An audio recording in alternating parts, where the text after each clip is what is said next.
Au cœur du masculin, avec Normand Faubert.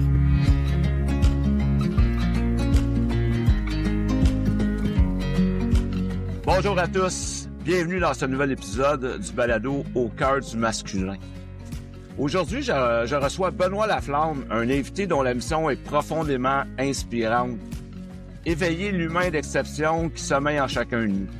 Quelle belle mission!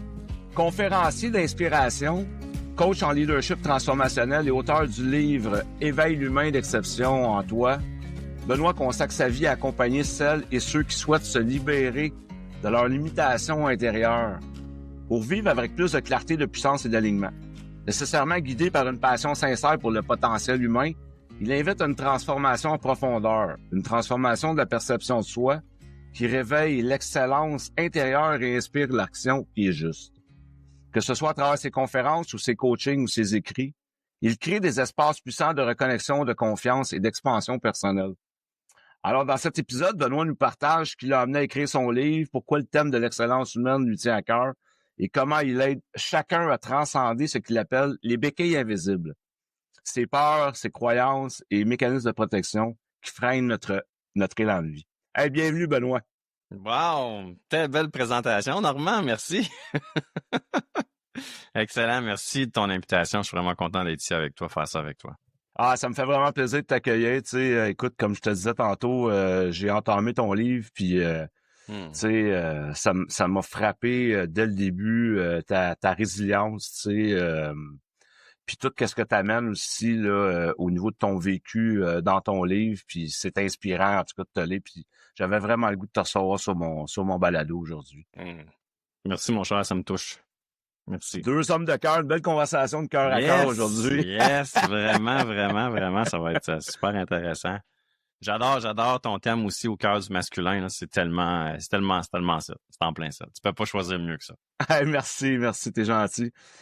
Écoute, puis en fait, tu sais, je commence toujours par la même question quand je suis en entrevue avec des hommes, tu sais. Je veux savoir comment va l'homme. Hey, c'est tellement une bonne question, Normand. Je te dirais moitié-moitié, je pense. Ouais, je vais y aller comme ça. Je trouve qu'il y a une moitié d'hommes qui ont su trouver leur place dans l'ère moderne, si je peux dire ça comme ça.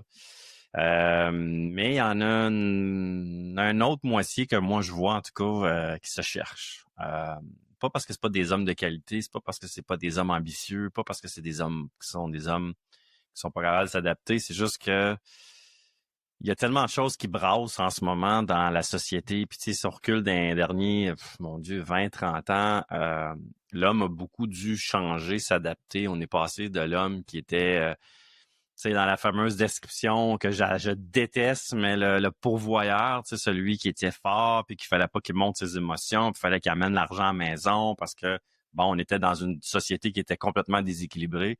La femme ne s'épanouissait pas, puis l'homme, tout était à propos de lui. Ce qui n'était pas une bonne chose non plus. Et là, à un moment donné, on a comme dépassé un peu, je trouve, le seuil de l'équilibre. La femme a pris beaucoup de place, puis c'est correct, elle devait reprendre l'équilibre et de tout ça. Mais il y a beaucoup d'hommes là-dedans qui se sont perdus, qui se sont égarés dans ça, puis qui ont pas su savoir quel rôle prendre. Il a tellement été conditionné d'être de l'autre bord de la matrice, si on veut, que là, complètement égaré là-dedans. Puis je pense que c'est juste d'ouvrir la discussion, c'est juste d'avoir des discussions à savoir quelle est ta place à toi. Puis moi, ce que je dis souvent, c'est que il y a pas de... c'est quelle est la place à prendre, quelle est ta place à toi, quel est ton espace à toi, puis sois heureux là-dedans, puis sois bien là-dedans. Fait que moi, c'est juste de ramener un peu l'équilibre dans tout ça, puis à travers ce processus-là, puis ce changement de société-là, il y a beaucoup d'hommes qui ont le besoin de se faire entendre, de parler de ses émotions, de parler comment est-ce qu'il se sent, mais il est juste maladroit ou c'est juste pas comment le faire, ou il y a peut-être pas assez de cadre pour le faire. Fait que qu'est-ce qu'il fait? Ben, garde tout ça en dedans, puis ça crée à un moment donné, tu le sais très bien, t'es là-dedans, ça crée à un moment donné de l'insatisfaction, de l'incompréhension, de la déception qui se transforme en quoi? Ben, tu le sais, en colère. Puis à un moment donné, ça sort tout croche. Fait que il y a une bonne partie que c'est comme ça, je trouve, mais il y a une autre quand même partie qui, justement, c'est eux, ces hommes-là, qui devraient plus souvent tendre la main aux autres et dire « Hey, venez-vous-en, on est toute la même gang, on est tous des humains, on est tous des hommes, on est tous capables de se comprendre, on est tous capables de créer quelque chose ensemble de grand et de gros. » Pour justement se ramener à notre équilibre comme ça, puis de juste s'exprimer comme on est, puis ça va bien aller, là. Tu sais, je veux dire, on est tous capables de se comprendre et de s'écouter surtout. Ouais. Ouais, puis tu sais, quand je t'écoute, ce que ça me fait, c'est que on réalise les deux, tu sais, on travaille dans un univers qui est parallèle, on travaille avec des hommes, puis tu sais, j'ai la même vision que toi, tu sais, au niveau de les hommes sont un peu perdus, puis là, ils veulent revenir comme plus dans l'être. C'est exactement ce qu'on voit, puis c'est exactement dans ça que l'homme n'est pas habile. Parce que l'homme a été toujours, puis c'est un côté de la femme que je trouve que la femme est allée beaucoup plus rapidement dans cette évolution-là, dans cette compréhension-là, l'importance de l'être, de s'écouter plus, d'être connecté à soi-même. Peut-être que c'était inné, je sais pas, chez la femme peut-être, mais bref, il y a beaucoup d'hommes qui ont été tellement, mais tellement conditionnés. Puis moi, le premier, avant que je traverse l'autre bord, si je peux le dire de même, mais tellement conditionné à faire, le savoir-faire. Faut que je sois bon, faut que je sois capable de faire plus d'argent, faut que je sois capable de faire plus dans ma carrière, faut que je sois capable de faire. Pourquoi? Pour avoir plus d'argent, avoir plus de possessions, avoir une plus grosse maison, avoir plus de voyages, avoir plus de ci. Puis à un moment donné, se retrouver et faire comme, mais je suis qui là-dedans, moi, à travers ça? Là, l'être, pouf, ça le frappe d'en face. Frapper son mur, comme moi j'aime dire. Puis moi, c'est exactement ce qui m'est arrivé à 40 ans. Mais là, je trouve qu'on en parle plus. Je trouve qu'on commence à parler un petit peu plus, vraiment pour vrai, là, plus profondément dans c'est quoi vraiment du vrai savoir-être. Je trouve ça beau, puis je trouve qu'il était en tabarouette. Ouais, puis tu sais, c'est ça, tu sais, c'est le conditionnement masculin. Puis le rapport à la vulnérabilité, comment est-ce que les gars, dans ce conditionnement masculin-là, qu'il faut qu'on reste fort, on n'a pas le droit de se montrer dans notre vulnérabilité, notre sensibilité, ça fait que, tu sais, on maintient un personnage où on se cache en arrière d'un masque qui nous éloigne de notre authenticité, là, hein? C'est à 100%. Pas pour tout le monde, tu sais, pas pour tous les hommes, évidemment, mais effectivement qu'il y en a beaucoup qui... c'est pas... Bon, tu sais, c'est pas par... tu sais, c'est pas que l'homme fait exprès pour faire ça. Tu sais, oui, il y en a qui, bon, sont dans un petit peu trop dans leur ego, puis oui, ils vont jouer un petit peu trop le rôle du gars tough, puis du gars dans la perfection, pas dans la perfection, mais dans la performance, puis dans je suis bon, puis je suis meilleur. Moi, j'adhère moins à ça un peu. Moi, je suis plus du côté de là. Moi, je trouve qu'il y a une différence entre un vrai homme puis un homme vrai. Puis un homme vrai, moi, je trouve que c'est celui qui est beaucoup plus dans son authenticité, dans sa vulnérabilité, qui a pas peur de démontrer ses émotions. Il a pas peur de dire, hey, moi, ça va pas, man. C'est comme, ça va pas, là, c'est ainsi. Si j'ai besoin d'aide, j'ai besoin de jaser, j'ai besoin de parler, j'ai besoin de dire ce que j'ai en dedans. Puis moi, c'est un peu ça qui est mon message, tu sais, parce que je l'ai vécu, puis pas parce que j'avais pas de bon monde autour de moi. Au contraire, j'avais des super bons amis. J'avais à l'époque, je me suis séparé de tout ça là, mais j'avais une femme qui était à l'écoute et tout ça. Puis c'est même elle qui a vu les premiers signes que j'allais pas bien à ce moment-là. Mais on a quelque chose, les hommes, on a une espèce qu'on appelle l'ego, hein? Ce fameux ego-là qui peut-être nous vient peut-être de nos pères, qui était de cette génération-là, qui était non, faut que tu sois fort, tu pleures pas, viens, tu sais, j'entends. Moi, ça m'est pas arrivé parce que moi, j'étais chanceux, j'ai eu un bon modèle. Mon père était un peu un modèle d'homme, un peu en avant de son temps, je pense, très connecté à ses émotions, très capable d'avoir plein de sujets émotionnels, puis d'en parler, puis de se dire comment on se sentait, puis tout ça. Mais je vois beaucoup dans mes hommes qui rentrent dans l'homme d'exception, qui n'ont pas eu ce modèle-là, puis c'était comme, hey, va-t'en dans ta chambre, puis quand tu vas arrêter de broyer, tu reviendras. Puis un homme, ça broye pas, puis un homme, c'est fort. Puis, fait que tout ça, ça a conditionné tellement de mauvaises choses, de mauvaises croyances limitantes, puis de mauvaises perceptions par rapport à la masculinité que ça s'enlève pas du jour au lendemain. Non, c'est ça. Puis tu sais, tu parles de justement, j'aimerais aller sur ce terrain-là un petit peu, tu sais, pourquoi le thème de l'excellence humaine, tu sais, puis je voudrais qu'on fasse, tu sais, que tu nous fasses une distinction justement entre la performance puis l'excellence, tu sais, ce thème-là de l'excellence humaine pour toi qui tient à cœur. C'est une excellente question, puis merci de me donner la chance de l'expliquer. Moi, il y a un moment donné dans ma vie où il y a un switch qui s'est fait, un déclic qui s'est fait dans ma tête, qui était je courais après la perfection. Et c'est là que j'ai fait la distinction entre courir, vouloir être parfait, ça coche, solide, name it, comment tu peux appeler ça comme ça, et je peux juste être le meilleur de moi-même. Puis moi, c'est ça l'excellence. Moi, l'excellence, c'est pas une capacité, ni une compétence, ni une attitude, ni je suis meilleur que les autres. Au contraire, c'est un état d'être. C'est un état d'être et c'est un ressenti. Je me sens excellent ici, dans mon cœur, pour moi-même. Pas dans ma tête, pas dans ce que je suis capable de faire. C'est absolument rien. C'est tout est dans l'être. Ça revient à ça, hein, l'être. Ben oui, beaucoup. Moi, je reviens beaucoup à ça parce que je trouve qu'on était très conditionnés à apprendre à faire pour avoir, puis après soit quelque chose, tu sais. Alors que ça devrait être le contraire. On devrait comprendre bien plus qui on est. Après ça, ce qu'on est capable d'avoir dans la vie, puis on va trouver les moyens de faire pour y arriver. Fait que moi, je renverse complètement l'équation tout le temps dans mon coaching parce que tu cours après, tu sais, souvent, à la question, tu cours après quoi? Tu veux prouver quoi à qui? Plein d'hommes sont pas capables de répondre à cette question-là. Ils savent même pas pourquoi, tu sais. Fait que, justement, c'est parce qu'ils ont mis de côté leur être, puis c'est là qu'à un moment donné, ça te frappe à un moment donné, à un certain âge. Fait que l'excellence, c'est de te sentir excellent pour toi-même. Juste de prendre soin de toi, de te donner le droit de vouloir faire les choses plus et mieux, simplement pour toi-même, en partant. Et après, une fois que tu te sens excellent, tu sais, c'est un mot que j'ai utilisé, l'excellence, mais c'est plus, je me sens comme un être d'exception. Tu sais, c'est pas tant l'excellence, c'est plus l'exception. Tu sais, c'est parallèle, tu vas me dire, mais c'est de te sentir avant tout comme un humain d'exception pour toi-même ou comme un homme d'exception pour toi-même. Et une fois que tu as retrouvé ce bien-être-là, que tu as retrouvé cette croyance-là en toi-même que tu peux faire les choses de façon bien, même excellente pour toi-même, pour grandir, pour t'éveiller, pour être beaucoup plus que qu'est-ce que tu es, parce que tu as des aspirations, parce que tu veux t'épanouir. Puis ça, c'est une fois que c'est là, ben là, garde pas ça pour toi. Fais-en profiter les autres, là. Fais-en profiter ta famille, en commençant par ta femme, ta blonde, après ça tes enfants, même en commençant par tes enfants plutôt.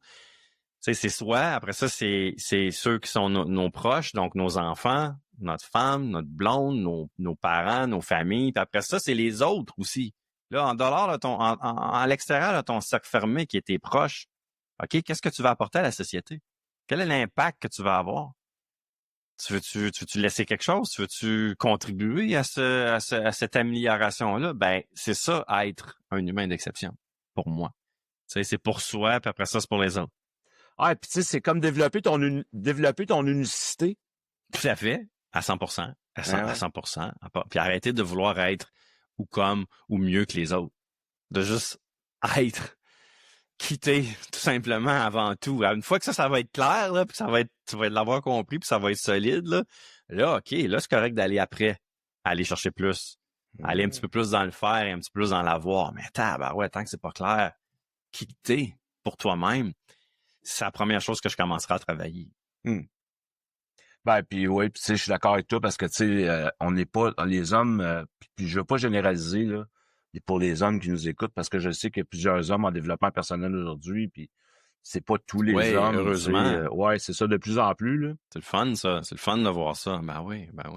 Puis dis-moi donc, c'était quoi ton déclencheur personnel, tu sais, je le dis à nos auditeurs, pour ceux qui le voient pas, là, mais tu sais, Benoît, il a écrit un livre qui s'appelle « Éveille l'humain d'exception en toi ». Je mettrai ceux qui nous écoutent, je mettrai les liens pour ceux qui veulent se procurer ton livre, mais ça a été quoi ton déclencheur personnel pour que tu écrives ce livre-là? Il y en a eu plusieurs, en fait, mais je te dirais que les deux majeurs, moi, tout a commencé quand mon père est décédé en 2017. Moi, ça a été ça, le 18 juin 2017, ma vie a complètement basculé, changé. Ça s'en venait. Mon mur s'en venait assez vite. Ça faisait des années que j'aurais dû prendre conscience que j'étais en train de vivre un épuisement professionnel puis une crise existentielle, là, comme je me cherchais vraiment, vraiment. Entre 35 et 40 ans, là, j'étais un peu sur le pilote automatique puis je me faisais désaccroire que tout allait bien. Fait que mais je m'en suis rendu compte juste après, par exemple. T'sais, dans cette période-là, je m'en rendais pas compte. En 2007, j'allais avoir en fait 40 ans parce que mon père est décédé le 18 juin. Moi, ma fête, c'est en juillet. Et mon père, ça faisait longtemps là, qu'on savait que ça s'en venait. Mon père était plus âgé que ma mère. Il avait été rendu à presque 82. Il souffrait de démence, souffrait de problèmes aussi au niveau des poumons et tout ça. C'était malheureusement un fumeur dans la vie. Puis quand mon père est décédé, c'est comme si tout d'un coup, il y avait eu une grosse image qui avait apparu et disait « Benoît, tu es au milieu de ta vie. Puis tu vis pas la vie que tu devrais vivre. » Fait que t'as 40 ans, ton père meurt à 80. J'ai comme arrondi un peu l'équation. Moi, là, je disais, OK, si moi, je vis jusqu'à 80, ça veut dire que je suis à mi-chemin. J'ai plein de choses que je devrais pas faire. Il y a plein de choses que je fais pas des bonnes choses. J'étais complètement incohérent dans ce que je voulais vraiment en dedans, puis ce que je disais aux autres, puis ce que je faisais, puis ce que j'avais, puis je m'étais complètement perdu aussi au niveau de mon être, de mon identité. Puis aussi, étonnamment, tu sais, moi, j'étais quelqu'un qui a bâti toute sa vie une certaine confiance, puis une estime en étant né avec un handicap physique, en étant un unijambiste de naissance. Mes parents m'ont tout le temps appris là, à me débrouiller, à être capable, à persévérer, puis à tout faire ce que les autres faisaient, même si j'avais qu'une jambe. J'ai fait du sport, j'ai même fait de la skateboard. Mais j'avais tout perdu ça en chemin à l'âge adulte, puis proche de la quarantaine. J'avais tout oublié. J'étais plus qui j'étais. Je m'étais perdu. Je vais le dire de même. J'explique souvent, c'est comme si, sans m'en rendre compte, j'étais rentré dans une grotte sombre, puis j'avais léché ma flamme, faire un jeu de mots avec mon nom de famille, à la porte, là. Fait que là, j'étais complètement dans le noir, puis je voyais plus rien. Fait que j'étais vraiment très, très, très, très, très là, connecté avec mon côté sombre, mon côté ombre de moi-même. Mais j'étais pas capable de mettre des mots là-dessus, j'étais pas capable de comprendre ça, j'étais pas capable d'expliquer ça. Ça, c'était mon premier déclic. Quand mon père est décédé, là, c'est là que j'ai fait la prise de conscience qu'il fallait que ça change, que là, j'étais pas sur mon chemin. J'étais dans une traque à part, dans la garnotte, même dans la boîte. Après ça a été de réaliser, de consulter mon médecin et d'accepter surtout que je faisais une dépression majeure. Ça a été là que c'est là que j'ai réalisé, hey boy, que je me suis égaré en chemin. Puis j'ai mis, tu sais, j'allais dire, des fois, il faut mettre plus qu'un genou à terre, il faut en mettre deux. Moi, je n'ai rien qu'un genou. Fait que quand je mets mon genou à terre, je suis carrément à terre. Puis c'est là que le travail a commencé. C'est là que l'introspection profonde a commencé. Moi, j'ai pris une année, après quasiment une année, j'ai essayé de prendre 3 mois, de revenir, parce que j'avais une entreprise à l'époque, j'étais actionnaire plutôt dans une entreprise. Puis j'ai essayé de revenir, je suis revenu trop vite. Pour vrai, mettons le processus complet entre j'arrête parce que je suis en dépression majeure, puis je reviens, je repars, je reviens, puis je décide que je quitte parce que c'est plus pour moi. Tu sais, ça a été une bonne grosse année.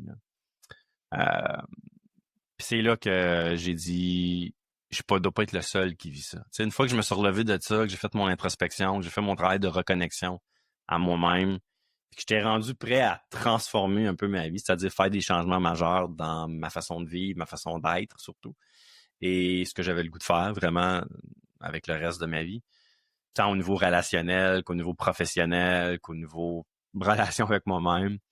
Puis c'est là que... Toi, t'as brassé dans le fond. Ah, là. man, moi, là, non seulement j'ai brossé, moi, je pense pas que j'ai brossé à ça, puis je pense en écrire une nouvelle, tu sais, je reprends la recette de A à Z, puis je sais que je me suis trompé. J'ai dû mettre trop de sel ou j'ai oublié de mettre du sucre, il y a quelque chose qui est arrivé dans ma recette.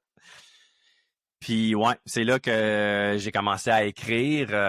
Écrire, c'est un grand mot. Au début, c'était des brouillons sur des feuilles, puis c'était juste pour me vider, tu sais, c'était juste pour me C'était comme une forme d'exutoire, une forme de thérapie, là. Exactement, Normand, exactement. C'était en plein ça. Moi, l'écriture a été tellement thérapeutique.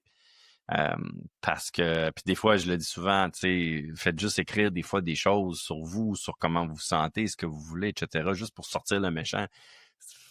Pas obligé d'avoir l'ambition de faire un livre, là, tu sais. Mais moi, je voulais un peu tout sortir ça, raconter ça. Puis après, j'ai commencé à documenter un peu mon processus, tu sais, comment je me sors de ça, comment je reprends confiance en moi, comment je me reconnecte à mes forces, comment je retrouve l'homme ou l'humain d'exception que je sais que j'étais, mais que j'avais complètement égaré, perdu, comment je retrouve tout ça, cette force-là. Puis c'est un peu tout ça qui est sorti de tous ces brouillons-là. Puis qu'après, j'ai mis en format un peu plus écriture, parce que je me dis, Caroline, je suis pas le seul à vivre ça à 40 ans. Là. Puis j'ai compris après que c'est une crise existentielle. C'est une crise de la quarantaine, mêlée avec trop de performance à outrance, puis courir après des objectifs qui me donnaient rien à moi-même. Puis j'ai pu mettre des mots là-dessus après, mais ça a pris 4-5 ans là, avant que j'en vienne à bout à tout ça. Fait que des fois, le chemin est long, mais il faut le faire. Il faut le faire, puis il y a toujours une lumière au bout de cette grotte sombre-là qui te rééclaire, puis qui te réallume le feu en dedans à un moment donné, puis qu'après, tu es capable d'aller faire shiner ça, puis avoir un impact sur les autres. Mais le travail est à faire, est à l'intérieur avant, pour soi-même avant, puis des fois, il faut le faire profondément. Là. Hey, ça me ramène à tout ça. Ça faisait longtemps qu'on n'avait pas parlé comme ça, Normand. Merci, ouais, c'est cool de dire ça. Merci. Ben, tu sais, je veux te reconnaître pour ça, tu sais, parce que, tu sais, tu parles de moyens, puis les gars, on est bien gros bons pour refouler toutes nos affaires, puis pas en parler, puis t'isoler avec nos affaires. Fait que t'as utilisé l'écriture comme moyen thérapeutique, je trouve ça bien puissant, tu sais, puis je vous le recommande très fortement son livre. Moi, j'ai les aide à Benoît tantôt. Je l'ai pas fini, mais c'est sûr je vais le finir. Mais tellement touché par toute ta capacité de résilience puis ce que tu as fait, avec ton handicap, puis justement, dans ton livre, tu parles des béquilles invisibles. Ouais. Puis j'aimerais ça, c'est quoi les signes qu'on s'appuie quand tu parles d'une béquille invisible là, plutôt que sur nos vraies forces qu'on a là, c'est quoi, expliquer à nos auditeurs, c'est quoi une béquille invisible pour toi?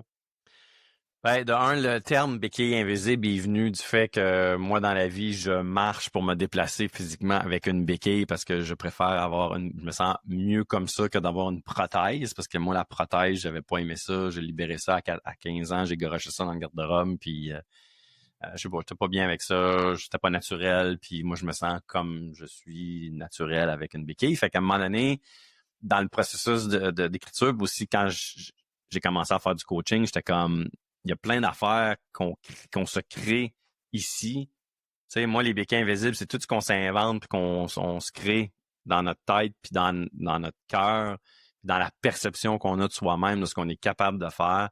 Fait que c'est comme si dans la vie, on avance vers nos projets, nos rêves, puis juste d'être soi-même, ben avec des béquilles.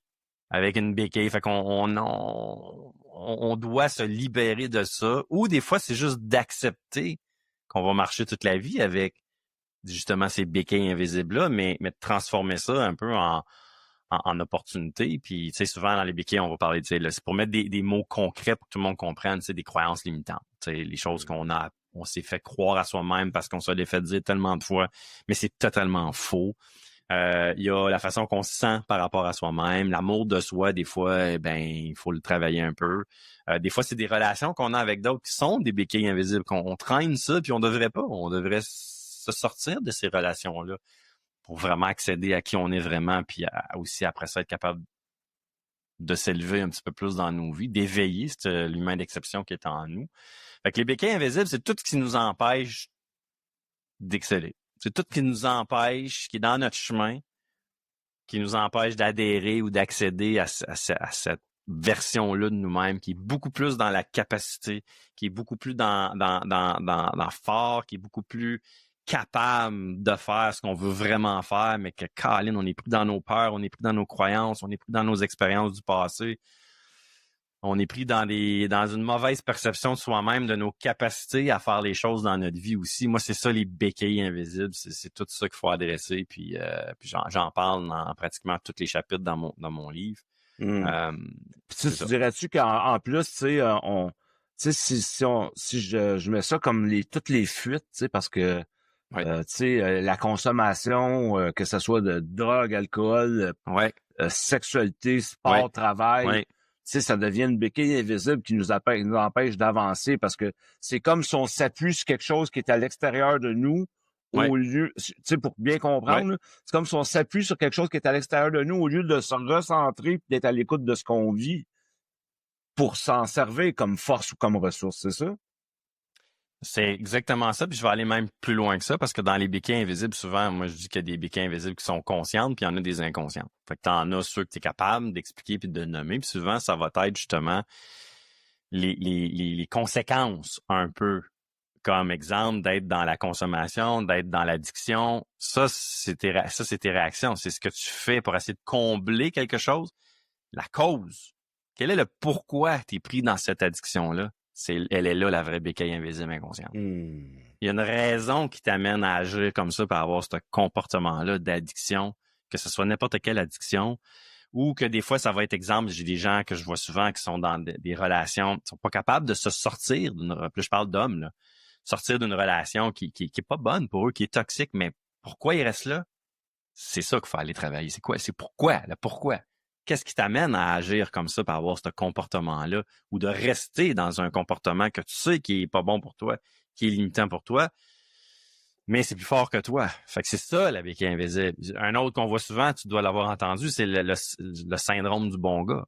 C'est l'espèce d'incapacité à mettre ses limites, à dire non à des personnes, que ce soit dans une relation amoureuse, ça peut être dans des relations professionnelles, ça peut être avec même tes enfants, avec ta famille, puis tu es tout le temps en train de dire oui, oui, oui, oui, parce que tu le fais, parce que tu as besoin, tu penses que de plaire comme ça aux autres, ça t'apporte ce que tu as besoin, mais c'est le contraire, tu finis tout le temps par t'oublier, te mettre de côté, puis c'est ça qui vient à un moment donné, que ça brasse en dedans, puis ça crée plein d'insatisfaction, puis à un moment donné, ça crée un sentiment de vide, puis à un moment donné, tu fais comme « Ah si, pourquoi je suis qui, moi, là-dedans? » Ben ça, c'est toutes des béquilles invisibles.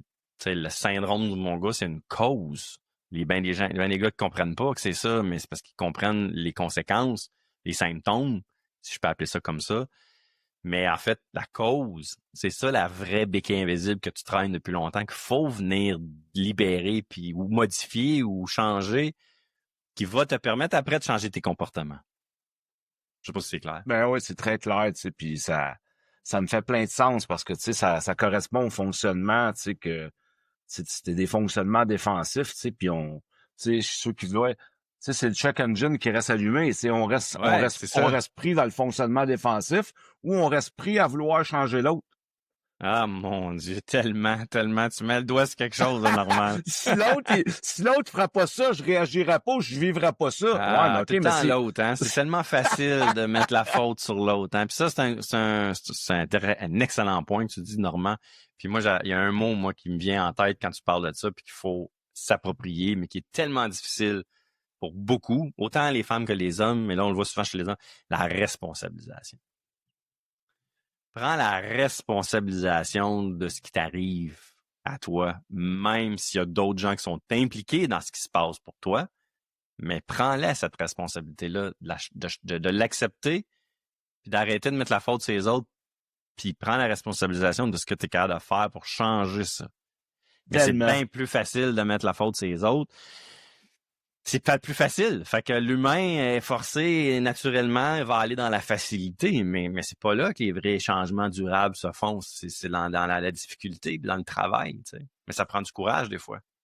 Ben ouais, puis il faut s'arrêter à l'autre a un comportement ou une action. OK, qu'est-ce que je vis par rapport à ce qu'il fait? Tu sais? Parce que s'il continue de le faire, tu vas faire quoi? Exact. Puis c'est à toi de dire, c'est ça quand on dit de mettre des limites. OK? Puis c'est à nous à mettre des limites. On n'impose pas une limite. On installe et on exprime une limite. Fait que si dans le comportement de l'autre, tu le sais, t'en prends conscience. Ça, c'est de la conscience de soi. Prendre conscience que moi, quand cette personne fait ça, c'est pas bon pour moi. Là, ça m'aide pas, ça me nuit même. Ben, c'est à toi d'exprimer, de dire, hey, c'est assez. Ça marche plus. Sinon, ça ne fonctionne plus. Puis ça, normalement, c'est juste du respect envers soi-même. Ben oui, tout à fait. C'est la base, là. C'est la base de l'estime de soi. C'est de t'honorer, c'est de te respecter toi-même. Mais c'est un gros travail, des fois, là. C'est d'aller vers ton excellence. Exactement. C'est un peu, ouais, merci, c'est en plein ça. C'est juste ça, moi, l'excellence, c'est juste ça. C'est juste ça. Puis c'est une valeur que moi, que j'exprime d'une façon, c'est pas l'excellence de tu sais, comme exemple, là, moi, je suis pas dans, faut que tu aies tu sais, mettons, je fais un parallèle avec les résultats, mettons, scolaires, mettons.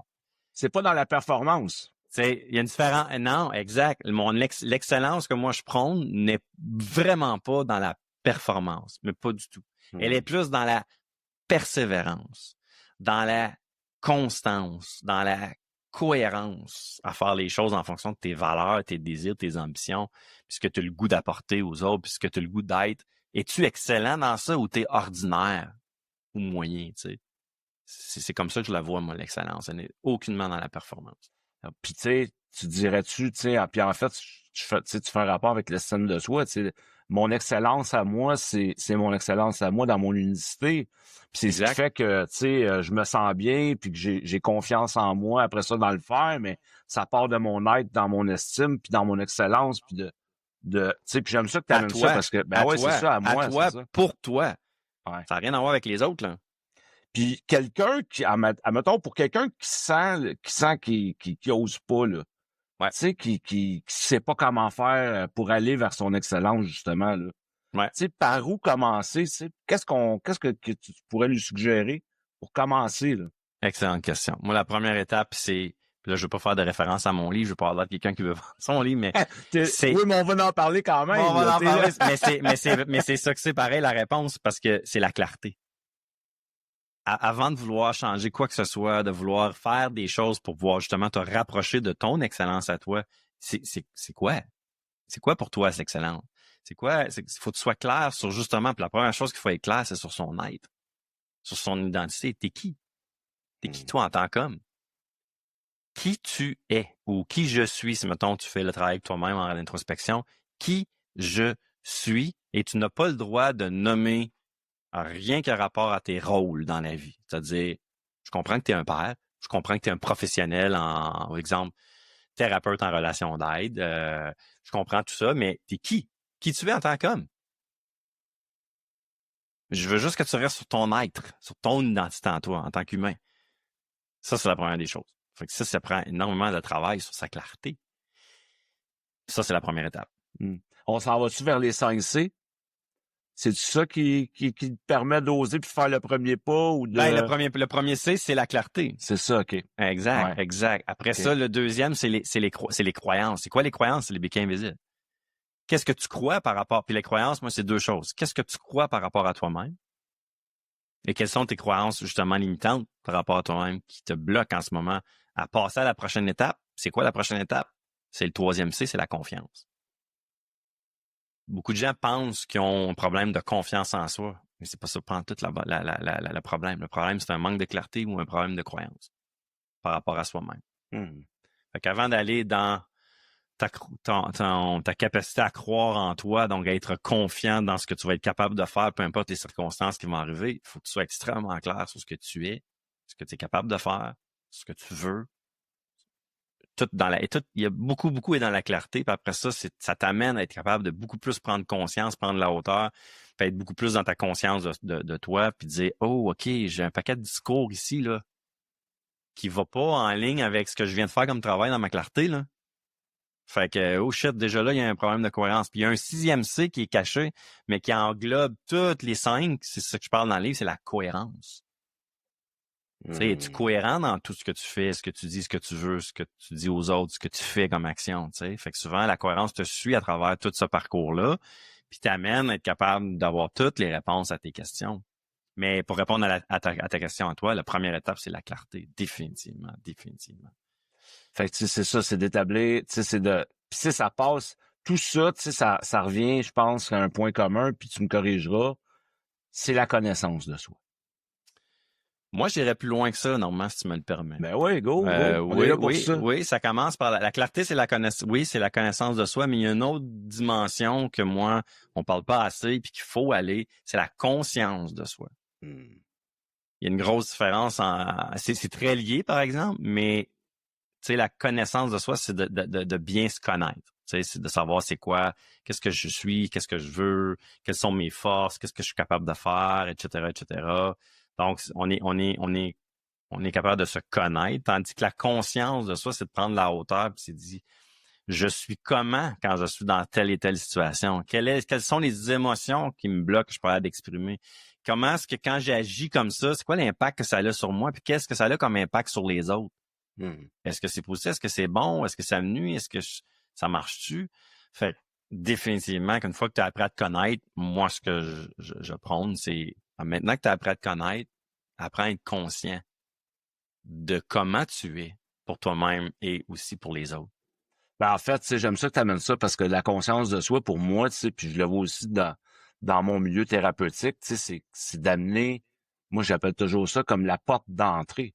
Tu sais, si t'es pas conscient de tes actions, de ses impacts sur les autres, puis des impacts sur toi, si t'es pas conscient de ça, ben tu vas continuer à être comme une feuille au vent, là. Tu sais, tu vas, très belle analogie, très belle exactement. Exactement. Tu vas rebondir d'un bord puis de l'autre, puis tu es un peu pris dans les comportements et les actions des autres au lieu d'être connecté avec ce que toi tu veux vraiment. Fait que t'es un peu tu te fais promener d'un bord puis de l'autre avec ce que les autres ils veulent pour eux, mais aussi pour toi, t'es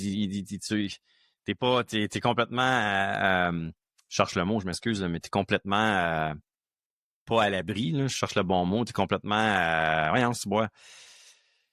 Je cherche le mot, mais en tout cas, tu peux te faire t'es pas à l'abri justement de ce que les autres vont vouloir de toi-même. Fait que tu finis par croire que ah oui, OK, c'est ça que je suis moi. Parce que les autres ont dit que je suis ça. Mais c'est comme tu dis, c'est comme une feuille qui se promène partout, ouais, ta barouette, puis tu disais tantôt la conscience de soi, tu sais, puis des fois, je fais le chemin avec mes clients parce que, tu sais, de prendre conscience, pour moi, la deuxième étape, souvent, c'est l'acceptation, tu sais. Parce que là, on prend conscience, on s'aime pas là-dedans parce que c'est tellement un important côté ombre. Tu l'acceptation. sais, on a une zone d'ombre. Là, on n'accepte pas. Des fois, c'est juste d'accepter qu'on n'accepte pas. Mais, tu sais, tout ça amène nécessairement vers la responsabilité après. Mais, tu sais, ce processus-là, je le trouve tellement important, tu sais, Benoît, puis j'aime ça que tu en parles parce que, tu sais, c'est ça, la conscience de soi, c'est ça qui t'amène à... On a tous des côtés d'ombre, on a tous des zones d'ombre. Tous les hommes, même tous les humains, point final, là, c'est juste qu'on en parle souvent plus dans le domaine du développement personnel masculin, ce qu'on appelle en anglais le man's work. Tu as le shadow work que tu dois faire, c'est-à-dire qu'il faut que tu travailles justement à mieux comprendre, à être conscient de ta zone d'ombre, comme tu dis bien. C'est une étape super importante. Puis on a tous. Moi, ce qui m'a beaucoup aidé à me remonter justement de ma dépression, puis de me retrouver, moi, qui j'étais vraiment, puis pour moi, pas pour les autres, ça a été justement d'aller à fond dans ma zone d'ombre, puis d'accepter que j'avais ces ombres-là de moi-même, puis c'est correct, puis aujourd'hui, je l'accepte, puis des fois, je retombe dedans des fois, mais j'ai fait beaucoup de travail pour être capable justement de le voir venir, puis d'être capable de me donner de la douceur un peu, puis de me reconnecter à mon acceptation de ça, de me dire, c'est là, ça fait partie de moi, mais ça n'a pas à définir ce que je vais faire aujourd'hui ou ce que je vais faire dans les prochains jours. T'sais, il faut que je sois capable de travailler en collaboration avec cette zone d'ombre-là, puis d'avancer quand même. Mais tu l'as dit, le mot le plus important dans ça, c'est l'acceptation. Tellement. Puis c'est tellement facile à dire, tellement difficile à faire. Mais c'est ça le travail qu'il faut faire. Puis ben, c'est un souvent, processus, hein? Oui, c'est quelque chose qui s'installe tranquillement. T'as le bon mot, Normand. Ouais. Les gens disent, ah, ben, je fais ça comment? Ben, tu sais, il y a, tu sais, souvent, je dis à mes clients, mes clientes, tu sais, sont comme, tu sais, c'est comme si vous êtes en avant d'une plage, puis vous pelletez de l'eau, mais vers la mer. Tu sais, c'est comme, il y a quelque chose que tu forces. Tu sais, il faut que tu lâches prise, faut que, tu sais, il y a des choses sur lesquelles tu n'as pas nécessairement de contrôle. Fait que, tu sais, il y a un lâcher-prise à faire. Et comme je disais tantôt, des fois, c'est d'accepter que tu n'acceptes pas. Ça vient pas nécessairement, c'est pas noir puis blanc, l'acceptation, tu sais. Non, exact. Puis, tu sais, l'acceptation, c'est pas quelque chose que tu sais, souvent, je trouve la plus grande incompréhension de l'acceptation, parce qu'on entend souvent ça. J'entends souvent les gens, tu sais, OK, je vais l'accepter, comme ça, je vais pouvoir me débarrasser de ça, me libérer. Non, tu te débarrasses jamais de ce que t'es pas capable d'accepter. C'est justement le principe de l'acceptation, c'est d'accepter que c'est là, c'est en toi, c'est chez toi, ou c'est ce que tu es, puis ça va être là toute ta vie. C'est juste que tu acceptes d'avancer avec. Puis t'en es une bonne preuve, tu sais, parce que par ta condition physique, je veux dire, t'as dû faire face à ces sais, à ces problèmes-là, tu sais, dans ta vie, là, tu sais, la peur du jugement, tu sais, je sais pas, tu sais, je sais que tu as vécu beaucoup de choses par rapport à ça, mais je pense que tu es un bon exemple, que l'acceptation, tu sais, ça a fait partie de ta vie, probablement depuis longtemps aussi, là. Ben, depuis ma naissance. C'est ça, mais Depuis oui. ma naissance, c'est sûr que rendu à l'âge adulte, c'est d'autres zones. Tu sais, moi, mon handicap, ce n'est pas une zone d'ombre. Tu comprends? Ça n'a pas rapport, c'est Ben non. moi, c'est mon Ouais. physique, je suis comme ça. Ouais. Mais à l'âge adulte, je trouve qu'il y a des choses que j'ai dû accepter de moi-même qui n'ont rien à voir avec le physique, qui étaient en moi, qui des fois, pour en nommer un, pour me donner un exemple concret, tu sais, moi, je vis souvent des fois c'est comme si t'arrives pas assez vite, tu sais, c'est comme, c'est pas l'insatisfaction, mais ouais, c'est l'insatisfaction, tu sais, des fois, moi, on dirait, je voudrais plus vite, puis c'est hey, calme-toi là-dedans, là. Tu sais, apprends à accepter qu'il faut que les choses se fassent une chose à la fois. Euh, ça vient un peu de mon conditionnement dans ma vie qui était t'es capable de tout faire. Ouais, mais là, peut-être que je suis peut-être pas si capable que ça de tout faire, justement. Tu sais, ça a été d'accepter ce côté-là, tu sais, fait que il y a des choses qui ont été installées qui m'ont mes parents dans mon éducation qui ont été tu sais, c'était nécessaire, il fallait. J'aurais jamais été l'homme que je suis aujourd'hui si ça n'avait pas été de la mission La façon que tes parents t'ont laissé faire. Ben oui, exact. Ben, puis laisser faire plus que ça, encourager à faire aussi.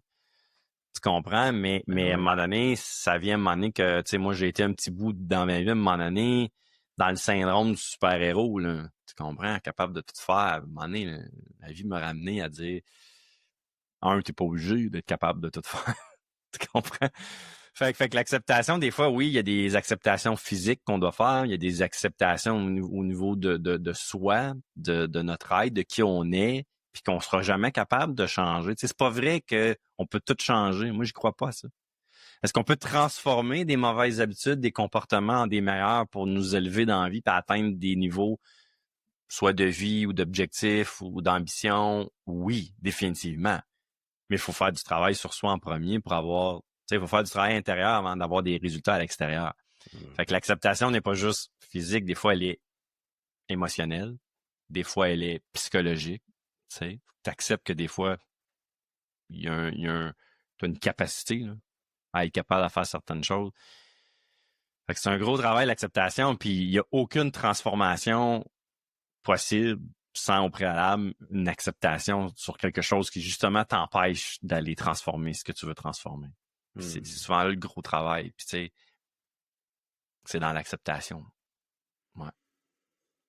Écoute, c'est une première conversation que j'ai avec toi. Ouais. Puis, c'est le fun. C'est le fun, vraiment.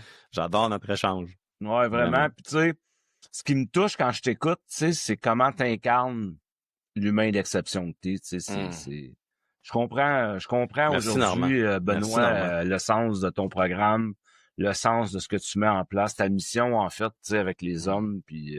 Merci.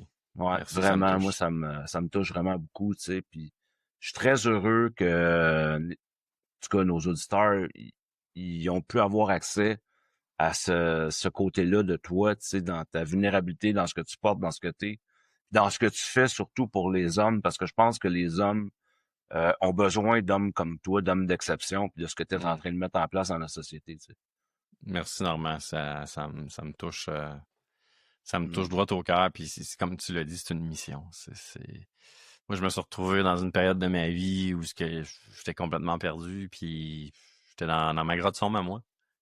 Puis, je me suis promis quand je suis sorti de là, puis que j'ai eu un coup de cœur aussi. Tu sais, je pense que c'est un appel que j'avais en moi depuis toujours de vouloir partager un message. C'est ce qui m'a amené à être conférencier au départ. Tu sais, c'était plus de vouloir partager un message. Puis, mais dans le fond, la mission réelle, en dedans de moi, c'est d'éviter aux hommes maintenant, parce que je me suis trouvé comme un lien de fraternité beaucoup avec les hommes. C'est pour ça que je ne coach que des hommes maintenant. C'est de leur éviter de soit y aller dans cette grotte sombre-là où des fois, il faut y aller, mais de ressortir de là le plus tôt possible, puis surtout de ressortir de là encore plus illuminé, encore plus dans sa lumière, être en feu, mais dans un feu positif, dans un feu bienveillant, dans un feu de compassion et de vouloir contribuer aussi. Moi, le plus gros déclic que j'ai eu, puis c'est, je sais pas si tu connais le grand, mais je vais dire le grand parce qu'il est 6 pieds 7, puis c'est une pièce d'homme, le grand Tony Robbins. Moi, il a dit moi, quand j'ai pris sa formation avec lui puis que j'ai compris les deux besoins que l'humain a, qui souvent ne va pas aller là, puis c'est des besoins qui sont plus spirituels que des besoins physiques et émotionnels, c'est les besoins de grandir et de contribuer. C'est les deux seuls besoins qui s'alimentent ensemble. Parce que les autres besoins, selon lui, je ne vais pas rentrer dans les détails, mais c'est souvent on a besoin de confort, mais en opposé, on a besoin des fois de sortir de notre zone de confort, on a besoin de choses nouvelles, puis on a besoin d'être alimenté, mais c'est l'inverse du confort, mais grandir et contribuer, ça va tout. Plus tu grandis, plus tu peux contribuer, et plus tu contribues, plus tu grandis. Puis moi, ça a été à l'essence même de ce que je fais aujourd'hui. Ça a créé ma mission, justement, d'aider les humains au départ, puis maintenant un petit peu plus avec les hommes, mais tu sais, je le fais quand même à travers mon livre, à travers mes conférences, c'est d'aider les humains justement à grandir, à s'éveiller. C'est pour ça que j'ai appelé ça « Éveille l'humain d'exception en toi ». Pour après être capable de plus contribuer justement aux autres humains. Puis peut-être que je suis naïf, mais moi je pense qu'on peut créer un monde meilleur, un humain à la fois. Tu sais. Non, mais tu sais, c'est comme tu sais, je crois profondément aussi, tu sais, c'est pas d'être naïf, c'est de croire en ce que tu fais, tu sais, puis ta mission est juste, tu sais, puis tout à fait honorable parce que je pense que les hommes, malheureusement, ont encore peu de ressources. Fait que tu sais, qu'on puisse contribuer, toi, moi, à notre façon, éveiller cette conscience-là. Je pense que, tu sais, oui, on a notre place, tu sais, t'as ta place dans ce monde-là pour aider ces hommes-là, tu sais. Ouais, ça m'a pris du temps à me convaincre, mais aujourd'hui, aujourd'hui, je suis très convaincu et ouais, effectivement. Puis c'est probablement pour ça, tu sais, tu m'as donné le plus beau compliment tantôt, Normand, puis je t'en remercie encore. Tu sais, t'incarnes vraiment ta mission d'éveiller les humains d'exception, tu sais, d'éveiller les humains à se sentir comme des humains d'exception pour eux, pour les autres. Mais ça a pris du temps avant que je passe par-dessus mon syndrome de l'imposteur puis que je réussisse à y croire vraiment. Puis depuis que j'ai réussi à le faire, c'est depuis ce temps-là qu'on me dit que j'incarne vraiment bien mon message. Fait que j'ai continue d'y croire. Ouais, c'est ça. C'est toujours un work in progress, mais merci parce que ça me confirme. C'est pas que j'avais pas besoin d'une confirmation, mais je trouve ça vient toujours me chercher quand les gens me disent ça. C'est parce que je me dis, c'est comme pour moi la confirmation que tu l'as fait le travail, mon chum. Continue. Puis là maintenant, je suis capable d'aider les autres à le faire eux aussi. Puis je trouve que c'est le plus beau métier du monde d'aider un humain à s'éveiller, à s'élever, à grandir, puis après à contribuer aux autres. Tout à fait. Tout à fait. Fait que bravo pour ce que tu fais aussi, Normand, parce que moi je trouve la formule de ton podcast est vraiment belle. Puis ce que tu fais aussi en étant dans les relations d'aide, tu sais, même toi au niveau des couples aussi, t'aides aussi les femmes, les hommes et tout, mais tu sais, sur des sujets très précis qui font toute la différence dans la vie des gens. On est des êtres de relation. Tu comprends? On est des êtres humains qui ont besoin des autres êtres humains pour être épanouis puis aussi s'accomplir. Fait que c'est quoi qui est le problème des fois dans les humains? Les relations. Fait que t'es drette là. Bravo. Merci. En terminant, tu sais, si t'avais un conseil à donner aux hommes qui veulent transformer leur vie, là, ça serait quoi, là? La première des choses, ça serait de passer par-dessus ton orgueil et ton ego, puis de dire je ressens le besoin de changer des choses et je me donne le droit de vouloir changer des choses. Et après, c'est de trouver un environnement pour être capable d'exprimer ça, puis d'aller à la rencontre de ça pour faire le travail intérieur par toi-même. Mais quand tu es dans un environnement de gens qui t'aident, qui te supportent, des groupes de discussion, des programmes d'accompagnement. Moi, les fois où j'ai plus réalisé de choses, j'ai plus grandi, puis plus éveillé, et même m'élevé, ça a été de me mettre dans des environnements où j'étais avec d'autres humains qui avaient des objectifs similaires et qui voulaient tous s'entraider. Que ce soit en affaires, que ce soit personnel. Je reste pas tout seul. Je pense que ça se résume à tu dois faire ton travail intérieur par toi-même, pour toi-même, mais tu n'es pas obligé de le faire seul. Tu peux avoir d'autres personnes pour t'aider à le faire aussi, puis t'écouter, t'entendre, puis te guider si tu as besoin de guidance à travers ça. Moi, c'est ça le meilleur conseil. Reste pas seul. Ouais, reste pas seul. Reste pas seul. Non, c'est ça, reste pas seul. Ouais. Non, puis tu sais, souvent, les hommes, probablement, tu le vois aussi parce que je sais que tu as des groupes de parole dans ta communauté, puis tout ça. Ouais, Tu sais, souvent, ce qu'on voit, tu sais, dans ces groupes de parole-là, c'est quand un homme s'ouvre, lui aussi, je vis ça. Fait que ça va me permettre aussi de m'ouvrir parce que moi aussi, je vis ça, puis je pensais que j'étais tout seul. L'effet du groupe est extrêmement puissant. Extrêmement puissant. Puis, tu sais, nous, dans Hommes d'exception, on a des retraites aussi en présentiel, en une retraite fermée, en immersion totale. C'est beau, là. C'est tellement beau de voir à quel point le vendredi, quand il arrive, un petit peu fier pep un peu dans leur ego, puis tu sais, et le dimanche, man, des accolades, des hugs, les larmes, tout, mais wow, enfin, je me suis libéré, puis je me suis, où j'accède à quelque chose que j'accède à pas. Mais c'est ça le travail en gang, en groupe. On a été témoins des mêmes choses. Dans des ateliers différents, mais on était témoins des mêmes choses. C'est vraiment puissant. C'est malade. Moi, je trouve ça extrêmement puissant. Fait que, ouais, puis tu sais, c'est de aussi passer, si je peux me permettre de dire ça en terminant, tu sais, reste pas tout seul. Ça, c'est la première chose, premier conseil. Puis le deuxième, c'est passe donc par-dessus la maudite phrase que tu te répètes. « je suis capable de le faire tout seul. » Je suis capable, moi, de faire ça, moi, là, à me lire introspecter, là, puis à me reconnecter, là, puis m'en faire des livres un peu, m'aller sur Google, même chatter avec ChatGPT, là. Non. Ça marche pas de même. Ça demande un investissement constant, ça demande un travail, ça demande un engagement. Oui, puis ça nécessite aussi des procédures, des protocoles, de l'accompagnement. De l'accompagnement, exact, de gens comme moi puis toi, qui font ça depuis des années. Puis qui en deal avec ça à tous les jours, puis qui est capable de tout de suite identifier, je pense qu'il y a un travail à faire de ce côté-là, on va aller plus en profondeur là, puis ben oui, tout d'un coup, ouais, ok, hein, boum, puis là, tu sais, en fond, on est juste, c'est des chemins que nous, on a expérimentés, qu'on a fait, puis qu'on a appris aussi après à guider les autres pour le faire eux autres aussi. Mais je peux t'éviter de prendre le chemin à gauche ou à droite parce que c'est là que tu vas te planter, tu vas débouler.